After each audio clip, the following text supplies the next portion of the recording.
মুক্তধারা রবীন্দ্রনাথের নাটক থেকে পাঠ। উত্তরকূট পার্বত্য প্রদেশ, সেখানকার উত্তর ভৈরব মন্দির যাইবার পথ। দূরে আকাশে একটা অভ্রভেদী লৌহযন্ত্রের মাথাটা দেখা যাইতেছে এবং তাহার অপরদিকে ভৈরব মন্দির চূড়ার ত্রিশূল। পথের পার্শ্বে আমবাগানে রাজা রণজিতের শিবির। আজ অমাবস্যায় ভৈরবের মন্দিরে আরতি, সেখানে রাজা পদব্রজে যাইবেন। পথে শিবিরে বিশ্রাম করিতেছেন। তাহার সভার যন্ত্ররাজ বিভূতি বহু বৎসরের চেষ্টায় লৌহযন্ত্রের বাঁধ তুলিয়া মুক্তধারা ঝর্ণাকে বাঁধিয়াছে। এই অসামান্য কীর্তিকে পুরস্কৃত করিবার উপলক্ষে উত্তরকূটের সমস্ত লোক ভৈরব মন্দির প্রাঙ্গণে উৎসব করিতে চলিয়াছে। ভৈরব মন্দিরে দীক্ষিত সন্ন্যাসী দল সমস্ত দিন স্তব গান করিয়া বেড়াইতেছে। তাহাদের কাহারও হাতে ধূপাধারে ধূপ জ্বলিতেছে, কাহারও হাতে শঙ্খ, কাহারও ঘণ্টা। গানের মাঝে মাঝে তালে তালে ঘণ্টা বাজিতেছে। জয় ভৈরব শঙ্কর, জয় জয় জয় প্রলয়ঙ্কর, শঙ্কর শঙ্কর। জয় সংশয় ভেদন, জয় বন্ধন ছেদন, জয় সংকট সংহর, শঙ্কর শঙ্কর। আকাশে ওটা কি গড়ে তুলেছে, দেখতে ভয় লাগে। জানো না, বিদেশি বুঝি? ওটা যন্ত্র। কিসের যন্ত্র? আমাদের যন্ত্ররাজ বিভূতি 25 বছর ধরে যেটা তৈরি করছিল, সেটা ওই তো শেষ হয়েছে, তাই আজ উৎসব। যন্ত্রের কাজটা কি? মুক্তধারা ঝর্ণাকে বেঁধেছে। বাবার, ওটাকে অসুরের মাথার মতো দেখাচ্ছে। মাংস নেই, চোয়াল ঝোলা। তোমাদের উত্তরকূটের শিয়রের কাছে অমন হাঁ করে দাঁড়িয়ে। দিন রাত্রি দেখতে দেখতে তোমাদের প্রাণ পুরুষ যে শুকিয়ে কাঠ হয়ে যাবে। আমাদের প্রাণ পুরুষ মজবুত আছে, ভাবনা করো না। হতে পারে, কিন্তু ওটা অমন্তর সূর্যতারার সামনে মেলে রাখবার জিনিস না। ঢাকা দিতে পারলেই ভালো হতো। দেখতে পাচ্ছ না, দিন রাত্রি সমস্ত আকাশকে রাগিয়ে দিচ্ছে। আজ ভৈরবের আরতি দেখতে যাবে না? দেখবো বলে বেরিয়েছিলাম। প্রতি বছরই তো এই সময় আসি, কিন্তু মন্দিরের উপরের আকাশে এমন তোর বাধা দেখিনি। হঠাৎ ওইটার দিকে তাকিয়ে আজ আমার গা শিউরে উঠল। ও যে অমন করে মন্দিরের মাথা ছাড়িয়ে গেল, এটা যেন স্পর্ধার মতো দেখাচ্ছে। দিয়ে আসি নৈবেদ্য, কিন্তু মন প্রসন্ন হচ্ছে না। সুমন, আমার সুমন, বাবা, আমার সুমন এখনো ফিরল না। তোমরা তো সবাই ফিরেছ। কে তুমি? আমি জনাই গায়ের অম্বা। সে যে আমার চোখের আলো, আমার প্রাণের নিঃশ্বাস, আমার সুমন। তার কি হয়েছে বাছা? তাকে যে কোথায় নিয়ে গেল? আমি ভৈরবের মন্দিরে পুজো দিতে গিয়েছিলাম, ফিরে এসে দেখি তাকে নিয়ে গেছে। তাহলে মুক্তধারার বাঁধ বাঁধতে তাকে নিয়ে গিয়েছিল। এই পথ দিয়ে তাকে নিয়ে গেল, ওই গৌরী শিখরের পশ্চিম। সেখানে আমার দৃষ্টি পৌঁছয় না। তারপরে তো আর পথ দেখতে পাই না। কেঁদে কি হবে? আমরা চলেছি ভৈরবের মন্দিরে আরতি দেখতে। আজ আমাদের বড়দিন, তুমিও চলো। না বাবা, সেদিনও তো ভৈরবের আরতিতে গিয়েছিলাম। তখন থেকে পুজো দিতে যেতে আমার ভয় হয়। এখন আমি বলি তোমাকে, আমাদের পুজো বাবার কাছে পৌঁছচ্ছে না, পথের থাকে কেড়ে নিচ্ছে। কে নিচ্ছে? যে আমার বুকের থেকে সুমনকে নিয়ে গেল, সে যে কে এখনো তা বুঝলুম না।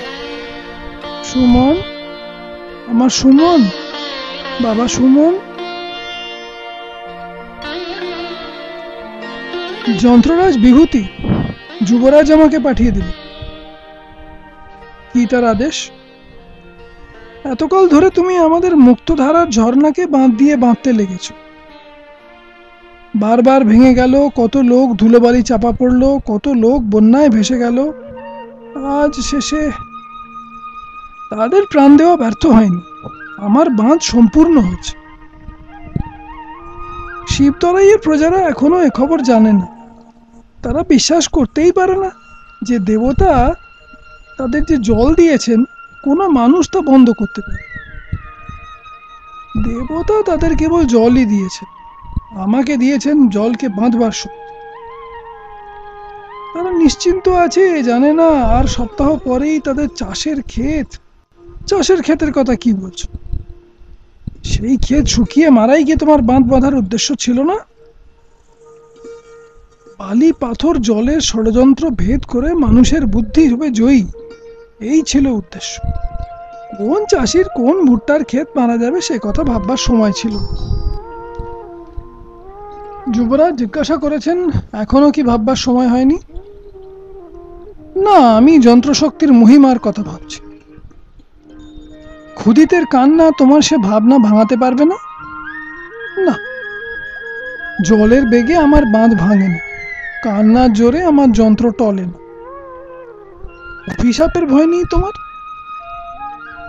অভিশাপ? দেখো, উত্তরকূটে যখন মজুর পাওয়া যাচ্ছিল না, তখন রাজার আদেশে চণ্ডপত্তনের প্রত্যেক ঘর থেকে 18 বছর পরের বয়সের ছেলেদের আমরা আনিয়ে নিয়েছি। তারা তো অনেকেই ফেরেনি। সেখানকার কত মায়ের অভিশাপের উপর আমার যন্ত্র জয়ী হয়েছে। দৈব শক্তির সঙ্গে যার লড়াই, মানুষের অভিশাপকে সে গ্রাহ্য করে?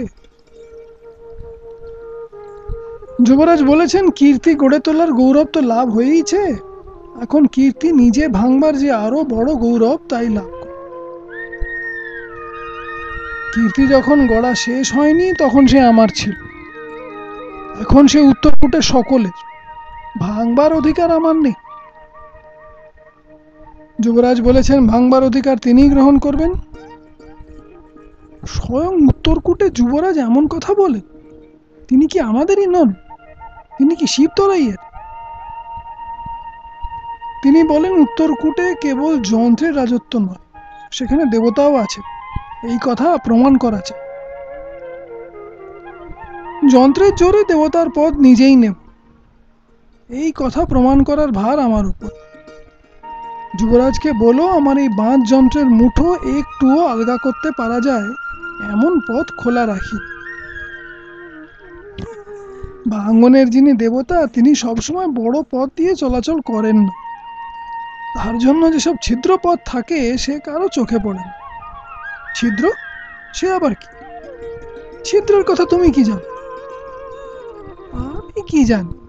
যার জানবার দরকার তিনি জেনে নেবেন। মা যন্ত্ররাজ, তুমি তো বেশ লোক, কখন যে ফাঁকি দিয়ে আগে চলে এসেছো টেরও পাইনি। সে তো চিরকালের অভ্যেস, ও কখন ভিতরে ভিতরে এগিয়ে সবাইকে ছাড়িয়ে চলে যায় বোঝাই যায় না। সেই তো আমাদের চবুয়া গায়ের ন্যাড়া বিভূতি, আমাদের একসঙ্গেই কৈলাস গুরুর কানমলা খেলে, আবার কখন সে আমাদের সবাইকে ছাড়িয়ে এসে এত বড় কাণ্ডটা করে ফেলে। ওরে গবরু, ঝুড়িটা নিয়ে হাঁ করে দাঁড়িয়ে রইলি কেন? বিভূতিকে আর কখনো চোখে দেখিসনি? মালাগুলো বের কর, পরিয়ে দিই। থাক থাক, আর নয় তো কি। যেমন তুমি হঠাৎ মস্ত হয়ে উঠেছো, তেমনি তোমার গলাটা যদি উটের মতো লম্বা হয়ে উঠতো, আর উত্তরকূটের সব মানুষে মিলে তার উপর তোমার গলায় মালায় বোঝা চাপিয়ে দিত, তাহলেই ঠিক মানাত। ভাই, হরিশ ঢাকি তো এখনো এসে পৌঁছলে না। এবারটা কুঁড়ের সর্দার, ওর পিঠের চামড়ায় ঢাকে চাটি লাগালে তো সেটা কাজের কথা না। চাটি লাগাতে ওর হাত আমাদের চেয়ে মজবুত। মনে করেছিলাম বিশাই সামন্ত রথটা চেয়ে এনে আজ বিভূতি দাদার রথযাত্রা করা, কিন্তু রাজাই নাকি আজ পায়ে হেঁটে মন্দিরে যাবেন। ভালোই হয়েছে, সামন্তর রথের যে দশা, একেবারে দশরথ, পথের মধ্যে কথায় কথায় 10খানা হয়েছে।